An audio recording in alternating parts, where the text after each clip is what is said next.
नमस्कार दोस्तों, आप सभी का स्वागत है हमारे यूट्यूब चैनल परीक्षा पॉइंट में। आज हम इस वीडियो में देखेंगे आरपीएफ कांस्टेबल 2025 में पूछे जाने वाले रीजनिंग के महत्वपूर्ण प्रश्नों को। यानी कि दोस्तों मैंने इस प्रैक्टिस सेट में जितने भी प्रश्न लिए हैं यह सभी प्रश्न आपके परीक्षा में हूबहू देखने के लिए अवश्य मिलेगा। इसलिए दोस्तों आप लोग इस वीडियो को पूरा देखिएगा और अंत में हमें ज़रूर कमेंट बताइएगा कि आपको इस टोटल प्रश्नों में से कितने प्रश्नों का सही उत्तर पता था। तो चलिए दोस्तों हम प्रश्न को स्टार्ट करते हैं। लेकिन दोस्तों प्रश्न स्टार्ट करने से पहले अगर अभी तक आप लोगों ने हमारे इस चैनल को सब्सक्राइब नहीं किया तो कृपया करके चैनल को जरूर सब्सक्राइब कर लीजिए और बेल आइकन को ऑल पर जाकर क्लिक कर दीजिए। तो देखिए दोस्तों यहाँ पर हम देखेंगे तो यहाँ पर सबसे पहला प्रश्न हमारे पास क्या दिया है। तो देखिए दोस्तों आप यहाँ पर देखेंगे तो यहाँ पर पहला प्रश्न दिया हमारे पास, दी गई आकृति में कितने त्रिभुज हैं। यानी कि दोस्तों यहाँ पर नीचे हमारे पास एक आकृति दी हुई है और यहाँ पर हमें बताना है कि इस आकृति में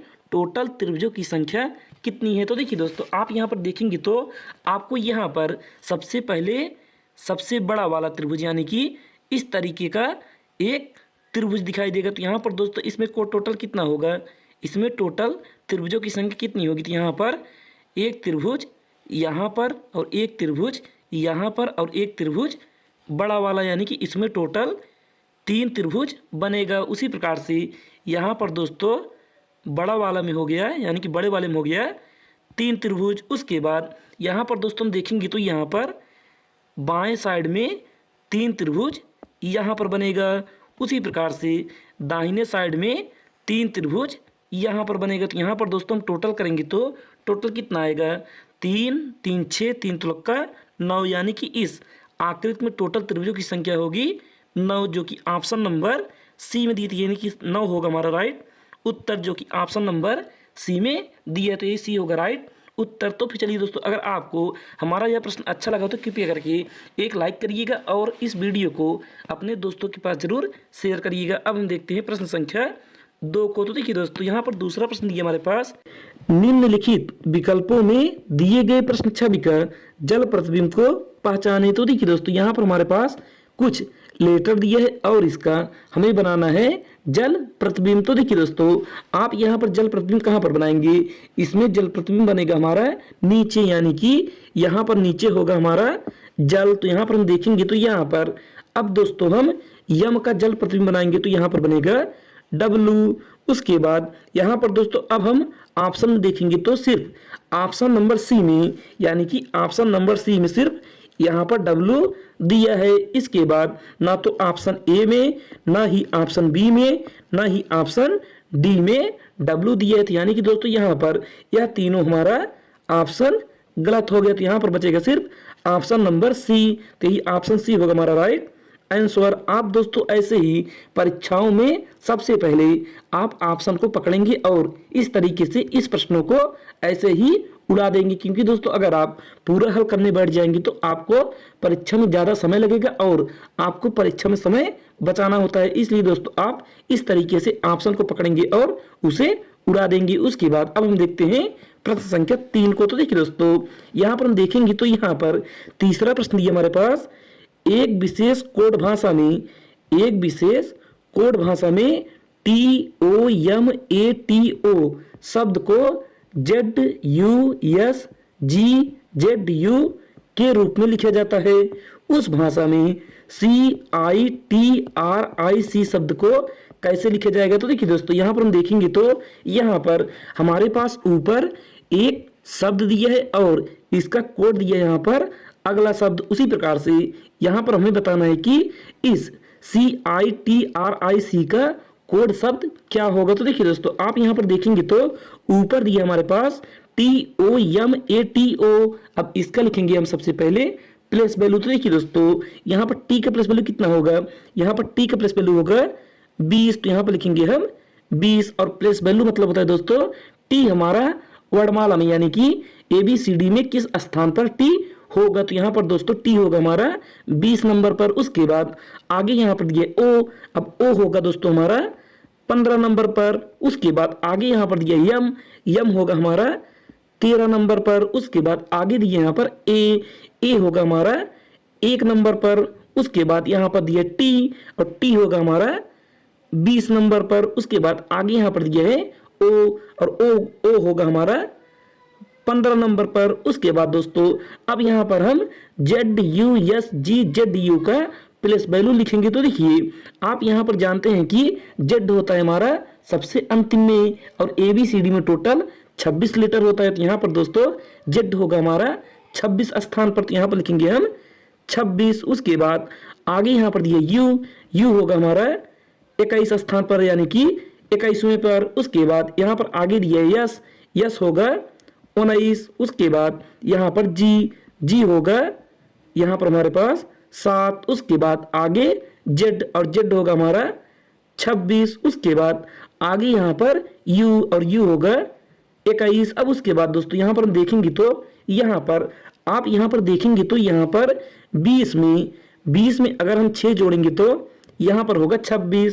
उसके बाद 15 में 6 जोड़ेंगे तो यहाँ पर होगा 21, यानी कि इन सभी में 6 प्लस करेंगे। तो यहाँ पर दोस्तों हम आगे भी यही नियम लागू करेंगे। तो देखिए दोस्तों आप यहाँ पर इस CITRIC का लिखेंगे प्लेस वैल्यू। तो यहाँ पर दोस्तों सी का कितना होगा, यहाँ पर सी का प्लेस वैल्यू होगा 3। उसके बाद आई का होगा 9। उसके बाद टी का होगा 20। उसके बाद यहाँ पर आर का होगा 18। उसके बाद यहाँ पर आई का होगा 9 और सी का होगा 3। उसके बाद दोस्तों अब यहाँ पर हम इस 3 में 6 जोड़ेंगे तो कितना आएगा, 3 में अगर हम 6 जोड़ेंगे तो यहाँ पर होगा 9। उसके बाद 9 में 6 जोड़ेंगे तो यहाँ पर कितना होगा, यहाँ पर होगा 15। उसके बाद 20 में 6 जोड़ेंगे तो यहाँ पर होगा 26। उसके बाद 18 में 6 जोड़ेंगे तो यहाँ पर होगा 24। उसके बाद 9 में 6 जोड़ेंगे तो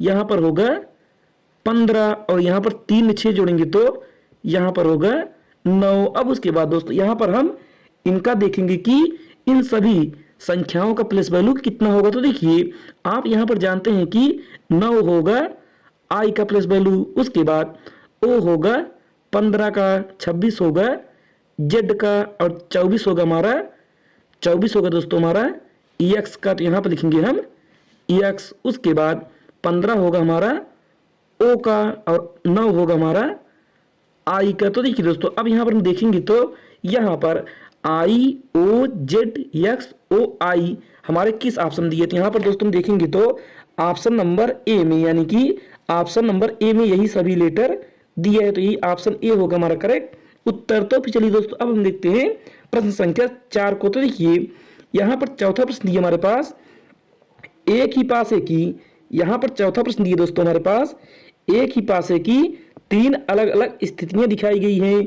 उस संख्या का चयन कीजिए जो 6 वाले फलक के विपरीत फलक पर होगी। यानी कि दोस्तों यहाँ पर नीचे हमारे पास एक पासे की 3 स्थितियां नीचे दी हुई है और यहाँ पर हमें बताना है कि 6 के विपरीत कौन सा फलक होगा। यानी कि अगर 6 ऊपर होगा तो बॉटम में यानी कि नीचे कौन सा अंक होगा। तो देखिए दोस्तों आप यहाँ पर सबसे पहले इन तीनों पासों में से कोई 2 पासा उठाएंगे, यानी कि सबसे पहले हम यही नियम लगाएंगे। तो देखिए दोस्तों आप यहाँ पर इन दोनों पासों में से यानी कि इन तीनों पासों में से कोई 2 पासा उठाएंगे। तो यहाँ पर हम पहले और दूसरे पासे को उठाते हैं। तो देखिए आप यहाँ पर पहले और दूसरे पासे को लेंगे तो यहाँ पर आप देखेंगे तो यहाँ पर सबसे पहले कॉमन कोई सतह इन दोनों में होनी चाहिए। तो यहाँ पर दोस्तों देखेंगे तो यहाँ पर 4 यहाँ पर भी दिया है और 4 यहाँ पर भी दिया है, यानी कि 4 होगा इनमें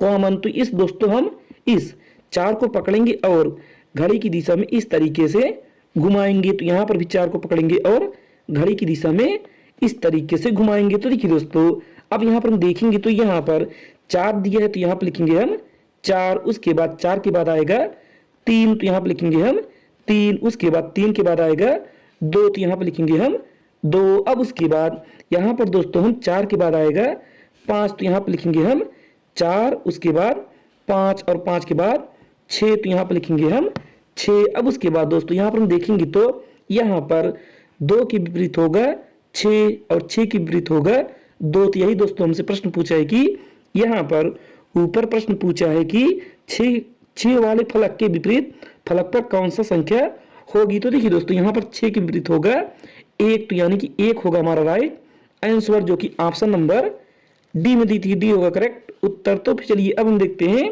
प्रश्न संख्या 5 को। तो देखिए यहाँ पर पांचवा प्रश्न दिया हमारे पास, यहाँ पर पांचवा प्रश्न दिया हमारे पास, निम्नलिखित में से कौन सी संख्या दी गई श्रृंखला में प्रश्न चिन्ह को प्रतिस्थापित करेगी। यानी कि दोस्तों यहाँ पर नीचे हमारे पास एक श्रृंखला दी हुई है और यहाँ पर हमें बताना है कि इस प्रश्नवाचक चिन्ह को कौन सी संख्या प्रतिस्थापित करेगी। यानी कि दोस्तों प्रतिस्थापित का मतलब है इस प्रश्नवाचक चिन्ह के स्थान पर कौन सी संख्या आएगी। तो देखिए दोस्तों आप यहाँ पर सबसे पहले क्या देखेंगे, आप दोस्तों श्रेणी वाले यानी कि श्रृंखला वाले प्रश्न में आप यह देखेंगे कि हमारा श्रृंखला यानी कि जो दी हुई श्रृंखला है वह किस तरीके से आगे बढ़ रही है। तो यहाँ पर हम दोस्तों देखेंगे तो यहाँ पर यह श्रृंखला जो है हमारी एक बार कम दी है यानी कि एक बार घट रही है, उसके बाद बढ़ रही है, फिर घट रही है, फिर बढ़ रही है, यानी कि यह हमारा अल्टरनेट क्रम में चल रही है। तो यहाँ पर दोस्तों हम नियम भी लगाएंगे अल्टरनेट वाला, यानी कि एक को छोड़कर एक। तो यहाँ पर दोस्तों हम इस 38 का संबंध इस 40 के साथ बनाएंगे, उसके बाद इस 40 का संबंध इस 42 के साथ बनाएंगे और 42 का संबंध यहाँ पर बनाएंगे जो हमसे प्रश्न में पूछा ही नहीं है। तो यहाँ पर दोस्तों हम आगे चलेंगे तो यहाँ पर हम 57 का संबंध 59 के साथ बनाएंगे और 59 का संबंध इस प्रश्नवाचक चिन्ह के साथ बनाएंगे। तो देखिए दोस्तों आप यहाँ पर देखेंगे तो यहाँ पर 57 में अगर हम 2 जोड़ेंगे तो यहाँ पर होगा 59 और 59 में अगर हम 2 जोड़ेंगे तो कितना आएगा, यहाँ पर 59 में अगर 2 जोड़ेंगे तो यहाँ पर होगा 61। यानी कि दोस्तों इस प्रश्नवाचक चिन्ह के स्थान पर होगा 61 जो कि ऑप्शन नंबर डी में दिए थे, यानी कि ऑप्शन डी होगा हमारा राइट आंसर। तो चलिए अब हम देखते हैं प्रश्न संख्या 6 को। तो देखिए यहाँ पर छठवां प्रश्न दिया हमारे पास, निम्नलिखित में से कौन सी आकृति दिए गए शब्द में सही संबंध दर्शाती है। तो देखिए दोस्तों यहाँ पर नीचे हमारे पास कुछ शब्द दिया है और यहाँ पर हमें बताना है कि इसका व्यंग्य आरेख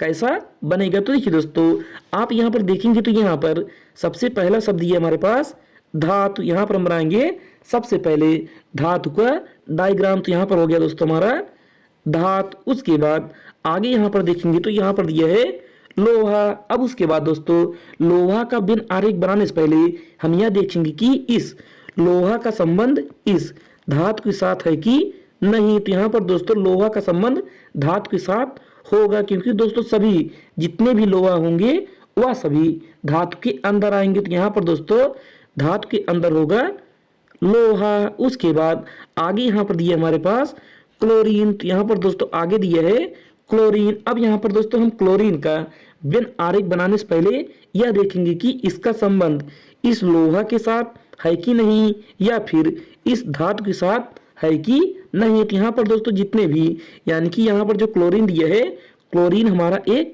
गैस है लेकिन लोहा एक धातु है। तो इस प्रकार से ना तो क्लोरीन का संबंध लोहे के साथ होगा ना ही धातु के साथ। यहाँ पर क्लोरीन बनेगा हमारा अलग से। तो यहाँ पर दोस्तों हमारा इस तरीके का व्यंग्य आरेख यानी कि व्यंग्य आरेख बनेगा जो कि ऑप्शन नंबर हम देखेंगे तो ऑप्शन नंबर सी में इस तरीके का व्यंग्य आरेख दिए थे, ही होगा राइट उत्तर। तो चलिए अब हम देखते हैं प्रश्न संख्या 7 को। तो देखिए यहाँ पर 7वां प्रश्न दिया हमारे पास, उस विकल्प का चयन कीजिए जो तीसरी संख्या से उसी प्रकार संबंधित है जिस प्रकार दूसरी संख्या पहली संख्या से संबंधित है। तो देखिए दोस्तों यह हमारा नंबर एनालॉजी का प्रश्न है, यानी कि यह हमारा नंबर एनालॉजी का प्रश्न है और यहाँ पर हमें बताना है कि इस प्रश्नवाचक चिन्ह के स्थान पर कौन सी संख्या होगी। लेकिन देखिए दोस्तों आप इस नियम को जानने से पहले यानी कि आप नंबर एनालॉजी के प्रश्नों को जानने से पहले आप यह जानते हैं कि आपको यहाँ पर इस 7 का संबंध इस 56 के साथ चाहे जिस प्रकार से जोड़ना होगा, यानी कि इसमें आप चाहे जो नियम लगाएं लेकिन वह नियम यहाँ पर भी आगे भी वही नियम फॉलो करना चाहिए। तो देखिए दोस्तों आप यहाँ पर देखेंगे तो यहाँ पर आपके पास दिया है 7 और 56।